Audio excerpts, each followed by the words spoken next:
Good morning from Antwerp, Flanders, Belgium. I've heard about an abandoned village called Doel. I want to go and check it out. So yeah, join me on a little adventure into rural Flanders up near the Dutch border. It's going to be fun.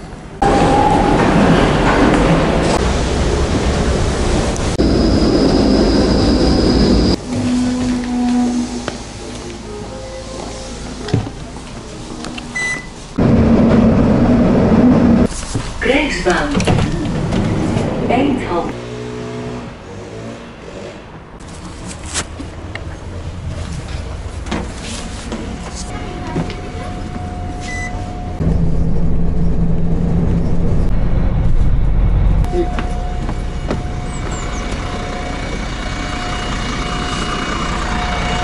Welcome to Kildrecht. Ah, it's nice, you can feel the countryside air after having been in cities for so long. It's nice to get out into a more rural setting, even though it doesn't particularly look like it. Wow, look, somebody's keeping a donkey in their garden. It's so sleepy here, there's all these houses, but nobody around. Okay, so I've just found the border with the Netherlands. You can see the road signs here are in this font, and over there, hopefully you can see that, you've got the typical Dutch font. So yeah, all looks a little bit different. Netherlands, Belgium. You can see how they welcome people into Belgium, coming in from the Netherlands with a big sign with a football on, reminding the Dutch that they're not very good at football anymore and that Belgium's the place for football in the region. Of course, Belgium finished 4th in the last World Cup. No, 3rd in fact. They beat England in the 3rd place game, didn't they? And Netherlands didn't even qualify. Right, so I found the turn off for Doel, but before we leave the relative civilization of Kildrecht, I think I need to find a coffee, so let's see what we can find in the sprawling metropolis. You can see so much character. It's just straight buildings, straight roads, everything's straight. How exciting, so flat as well. Here we go, the Kashmir supermarket. I don't reckon they've got any coffee, but let's see if we can get like an energy drink or something. Something to give us a bit of caffeine for our adventure. Ah, just what I needed after an early start. Don't judge me.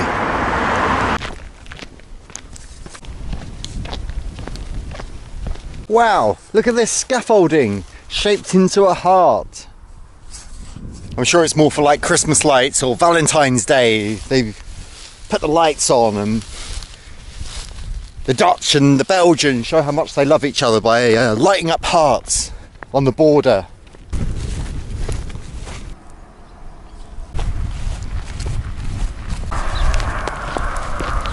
This horse is having a lay down in the sun. Looks quite tempting to me as well. Wow, look, alpacas in Belgium. Obviously being farmed, but still.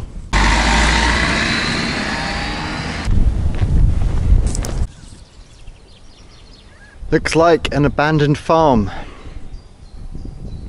Boarded up windows and doors. This was once the driveway. And it's quite big, nice balcony. Be nice to sit out there in the morning with your coffee.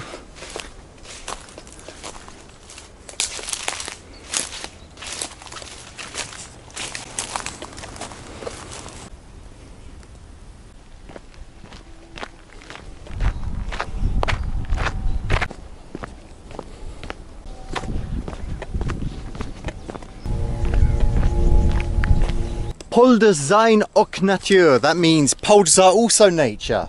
So here we are, we're in the polders, more famous in the Netherlands, but there are some in Belgium as well. And I guess this is a protest saying we look after all kinds of nature. You know, rainforests, deserts, the sea. We're getting very aware as a species that we've got to look after these things. But then you come to the polders and you've got that.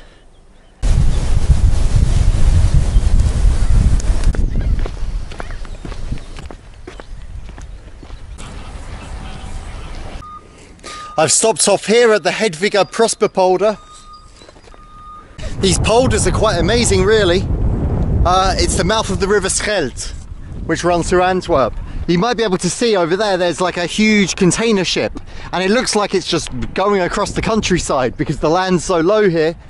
Coming up here on this bank between two of the polders, I can now understand that graffiti that we saw earlier. Well, I'm saying the polders are also nature. Look, you've got all these diggers over here on one side. Up ahead you've got some docks. On my right you've got Doel Power Station, and then more docks.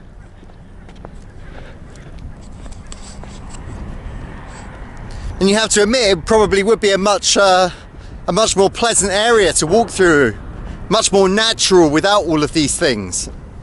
Yeah. Hello. Nice peaceful area. This area is called Old Doel. There's quite a few houses around.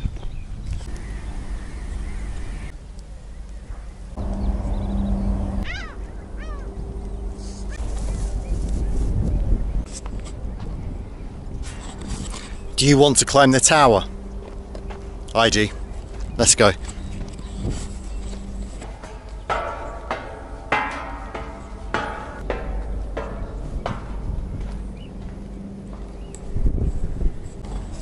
Bird watching.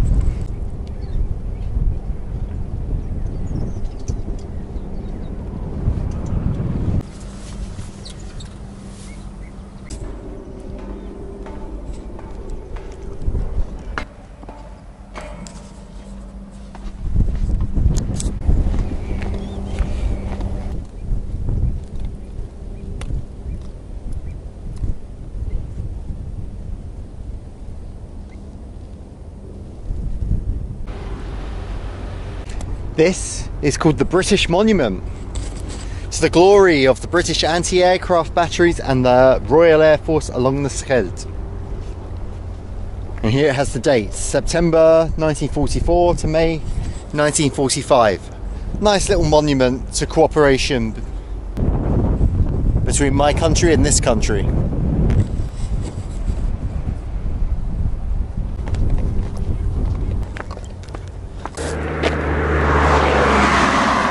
So now I'm just entering the abandoned village, which it says here is apparently inhabited. We got to respect the residents. It's forbidden to enter or damage the houses, and disturbance and vandalism will be prosecuted. When it says it's inhabited by about 20 people.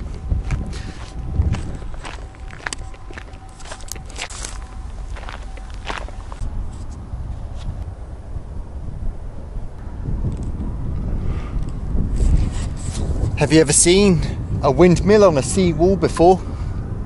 No, me neither. Apparently usually there's a cafe here. There's nothing really going on here apart from I've managed to get some black paint on me.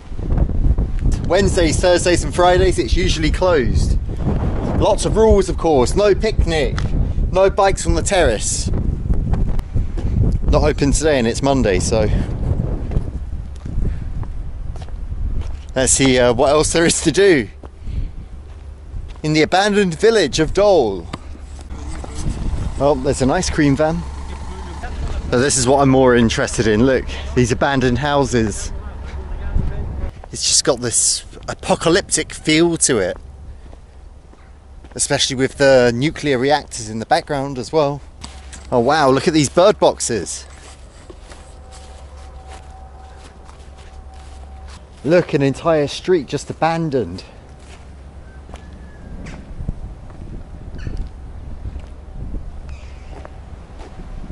The whole lower floor, the whole ground floor, just blackwashed, I guess you would say, with this black paint.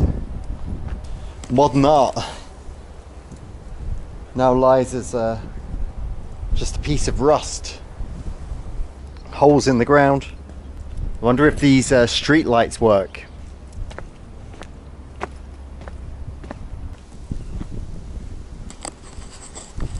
This abandoned village has clearly become a place of emptiness in one way, but full of art in another, full of street art. Freedom of expression.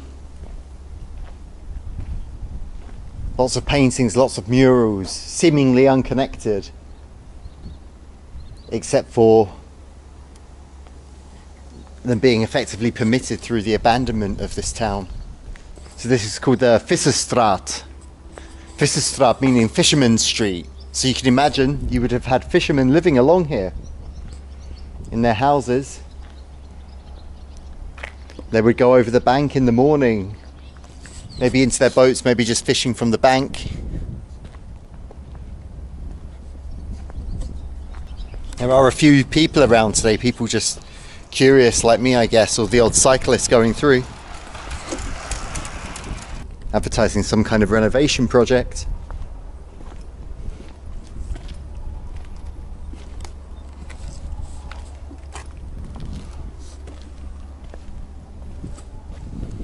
The cladding, the tiles on the side of this building, just allowed to fall off into disrepair. Some kind of abandoned trailer next to it. I mean, when you mention the apocalypse to me, if you use this kind of word, this is kind of what comes to mind. Maybe, I don't know, 20 years after the big event. And even in this tiny village of 20 people, they're advertising for people to get vaccinated against the Mexican beer virus. Let yourself get vaccinated, it says. What about this plot here? Was this once somebody's home? And was it a small park where the local children would play after school? It's a strange one. It's like a kind of sea chicken. Very unusual. It's even more eerie because it's such a nice day today. There's barely a cloud in the sky. So it's weird coming to a place like this. There's nothing left to live for here. Why would you ever move here? Actually, in 2009, there was a law passed saying that nobody else was allowed to move to this village.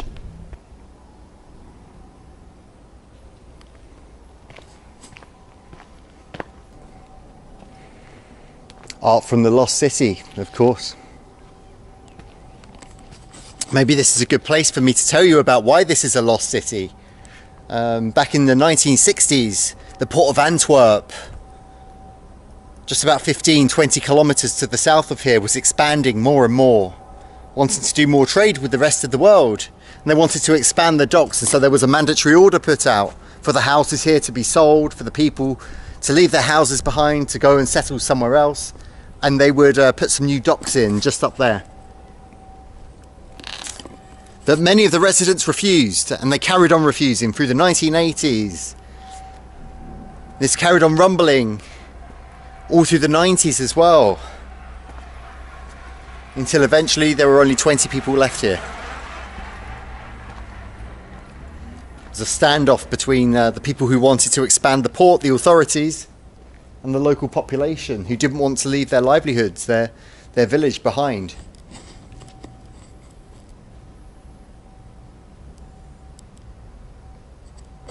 But the latest rumours is that those 20 remaining residents will have to move out, and that finally this part of the outskirts of Antwerp will be used as a port. And this unique place will be lost.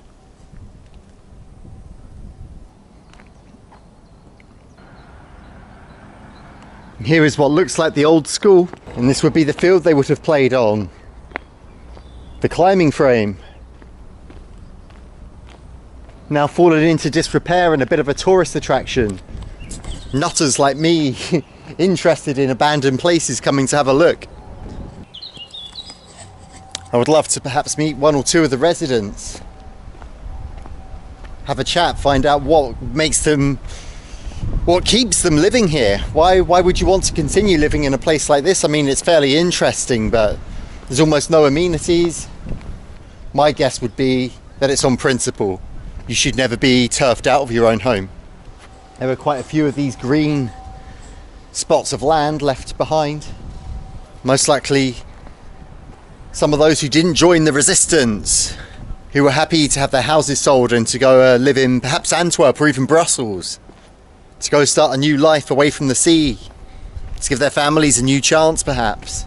Maybe they got a generous settlement, who knows? Their houses, I guess, were torn down, and already 40, 50 years later, 55 years later, now small green oases in this abandoned village with the kind of mishmash and mosaic of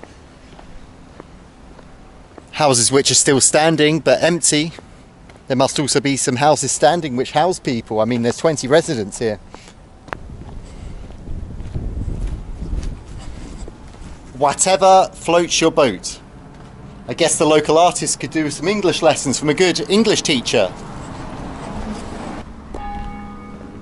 It's 4:30 and the church bell just went. So there must be somebody, or at least some mechanism set up still for the church bells to ring. It's the spooky cemetery. I wonder if we can go inside the church.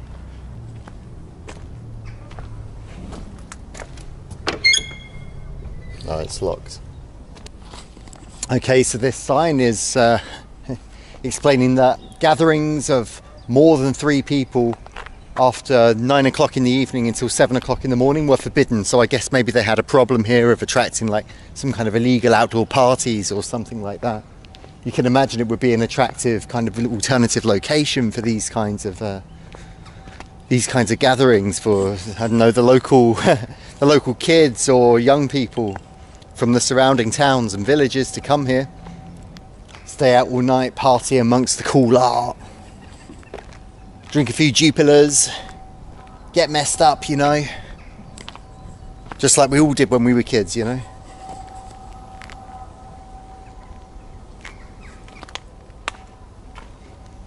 Wow, look at this one.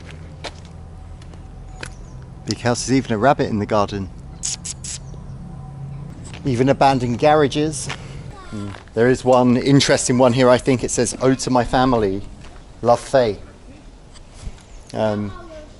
Perhaps somebody's come back many years after their family was kicked out or chose to sell this building.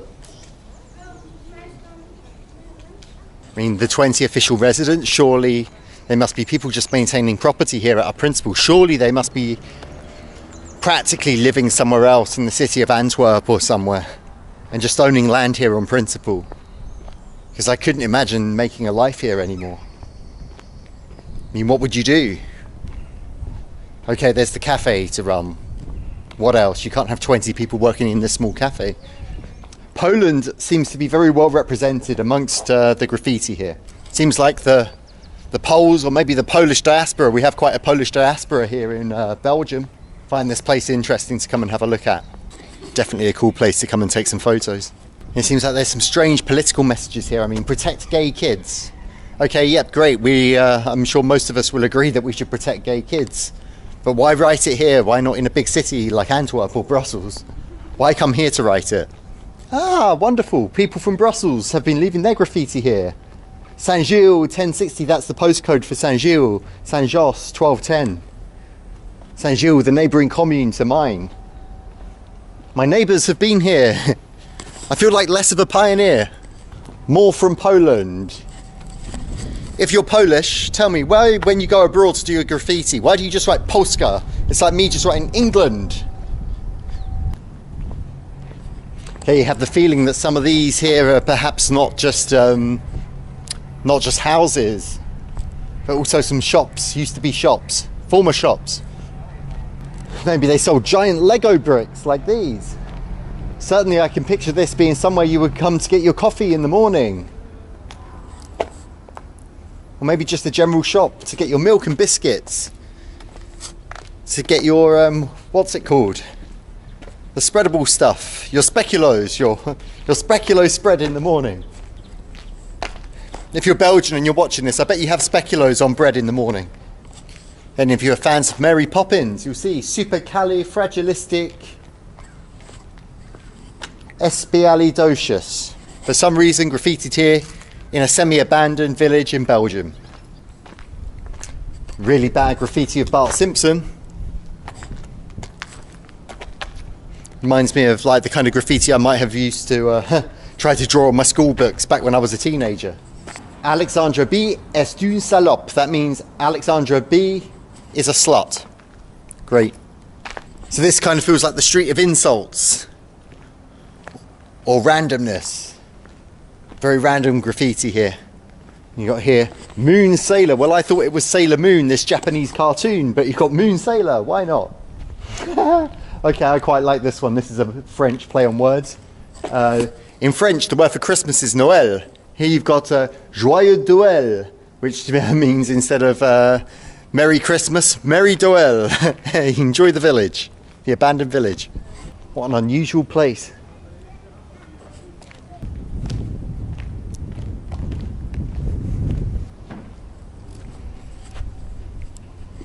Some totems for some reason. And here's an open shop, it seems.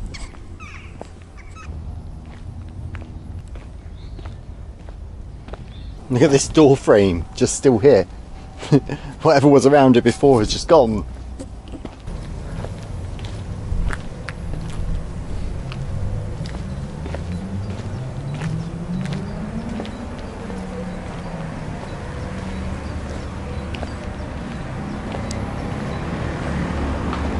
You live here in Doel Village?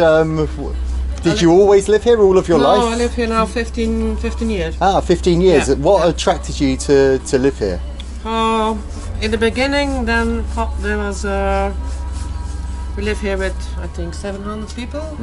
I was a worker in the neighbor house, so do things with kids and at some.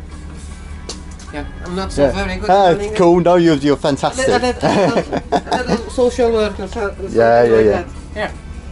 So now we live here with 25 people. 25, only 25 people, and all of them are actually living here, or just like officially? Living here, yeah. Wow, fantastic! And what do you do here? Like you have a shop, or? No, I'm busy with this. I want to make an exposition hall. So, right. Okay. Because we have a lot of visitors in the weekends. Yeah. And I know a lot of art people, so it's maybe a nice idea to hang artwork in my house. Ah, fantastic! And then you can show it to people and everything. Then I have something.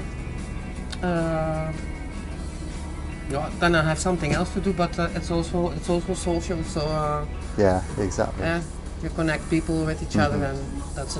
I can tell that even though it's a very empty city, well, an empty village, it feels very connected. All the graffiti, you see it from all over the world. Yeah, There's people come here from all over the world. Yes, I think, don't they? Yeah, that's true. Yeah. Do you enjoy living here? I guess you must do too. Yes, to of stay course. here. And if I'm tired of this place, then I move with my. You move with van your and, camper van. No. Oh wow, fantastic! Well, thank you very much for your time, Sabine. Have a lovely evening. Yes, you Take too. care. Bye. Oh, that was so cool to talk to one of the residents. She seems very happy living here. She used the word social about 3 or 4 times, I think, and you can tell that she really gets something out of living here. I think we'll leave it at that. So yeah, I'll see you on the next one, guys. Thanks for coming on this fun little tour of Doel Abandoned Village with me. Why not come here yourself if you can get to Belgium anytime soon and meet Sabine like I did. There's even a disused petrol station. There's the canopy. An empty field behind it.